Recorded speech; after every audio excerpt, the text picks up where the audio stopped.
देखिए, सदन चलाना स्पीकर साहब के हाथ में है, तो अगर स्पीकर साहब सदन चलाना चाहते हैं तो मैं जहां तक समझता हूं कि चर्चा हो, लेकिन फिर आप ये समझिए कि जो विपक्ष की मांगे होती हैं उस पर भी चर्चा होनी बहुत जरूरी है। उत्तर प्रदेश में क्या स्थिति है आप ये देखिए, हम गोरखपुर में हैं, मुख्यमंत्री जी यहीं से विधायक हैं और यहाँ 1 करोड़ की फिरौती, मुख्यमंत्री जी कहते थे कि भाई गुंडे पलायन कर गए हैं, 1 करोड़ रुपए की फिरौती मांगी जाती है। अभी भी जल भराव से लोग परेशान हैं। प्रदेश में आप किसी गांव में चल जाओ, सड़कें टूटी थी, मुख्यमंत्री कहते हैं कि हम गड्ढे भर देंगे 2017 में। 17 से 25 आ गया, अभी तक गड्ढे क्यों नहीं भरे गए? नशे की चपेट में है ये बॉर्डर एरिया होने की वजह से। क्या कानून व्यवस्था है?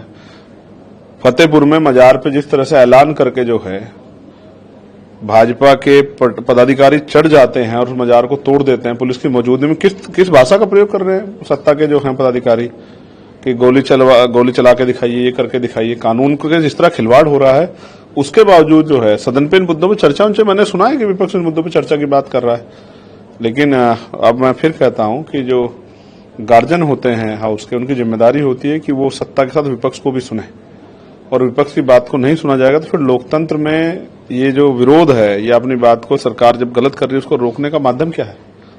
तो चर्चा हो, वार्ताएं हो, डिबेट्स हो और जनता के हितों के लिए फैसले हों, ये बहुत महत्वपूर्ण है। सदन चाहे 24 घंटे चले या 48 घंटे चले तो ये तो अच्छी बात है, चलना चाहिए। चुनाव को लेकर जो है संसद जो विपक्ष है संसद से सड़क तक जो उतरा, इस तरह से कैसे देखते हैं? अच्छी बात है, विपक्ष को अपनी जिम्मेदारी को मजबूती से अदा करनी चाहिए। हम तो जब हाउस नहीं चलता था तो हाउस के बाहर जो है, जो बाउंड्री वाल उसके बाहर तख्ती लेके प्रदर्शन करते थे। कितने ऐसे विषय हैं जिनको हम लोगों ने उठाया। ये जो स्कूल का मर्जीकरण चल रहा था या बिजली का निजीकरण हो रहा था, ये तमाम मुद्दों पे हमने आवाज उठाई।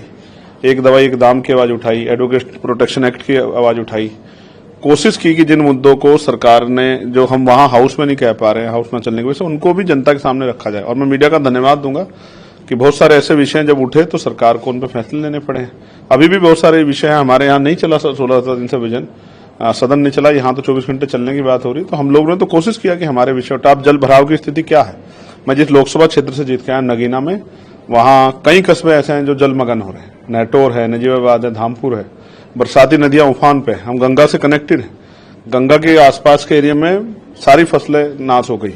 मैंने पार्लियामेंट में आवाज उठाई, मुख्यमंत्री जी को पत्र लिखा, जल शक्ति मंत्री को पत्र लिखा। क्या हुआ? उसका परिणाम क्या हुआ? कोई पूछने वाला नहीं है। रोटी के लाले पड़ गए हैं, बच्चे स्कूल नहीं जा पा रहे हैं।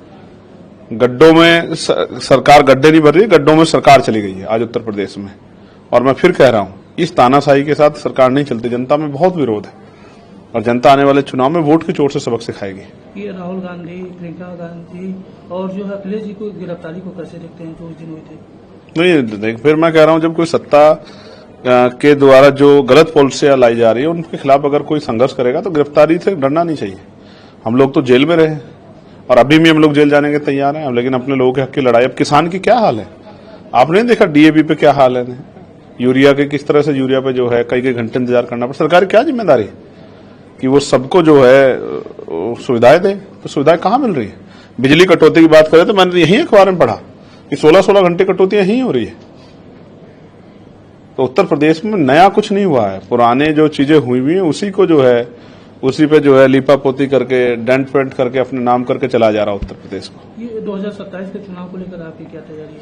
देखिए, चुनाव की तैयारी मजबूत है, लेकिन उत्तर प्रदेश में पार्टी जो है अभी 30 पंचायत चुनाव में लगी हुई है कि ग्रामीण क्षेत्रों तक, जहां बहुजन समाज बहुसंख्यक रूप से रहता है, वहां तक बात जाए, उनको जो है वोट की ताकत को समझा जाए। और आज पार्टी ने ऐतिहासिक निर्णय लिया है कि हम लोग 1,62,000 से ज्यादा जो बूथ हैं उत्तर प्रदेश के, हर बूथ पे कम से कम 4 वोटर वॉरियर को जिम्मेदारी देंगे, वोट रक्षक तैयार करेंगे। उनके जरिए वोट की वैल्यू उस बूथ के लोगों को समझाना और वोट को किस तरह से जो है वोट की चोरी ना हो, वोट कटे ना, गलत वोट वहां बढ़े ना, उसको पूरे को नियंत्रण करना और उसको पोलिंग बूथ तक ले जाने की जिम्मेदारी उन 4 कार्यकर्ताओं पर रहेगी। और ऐसे जैसे जब ये घोषणा की गई तो लाखों कार्यकर्ताओं के मन में उत्साह पैदा हुआ कि हमें अपनी पार्टी की सेवा करने का, लोकतंत्र बचाने का मौका मिलेगा।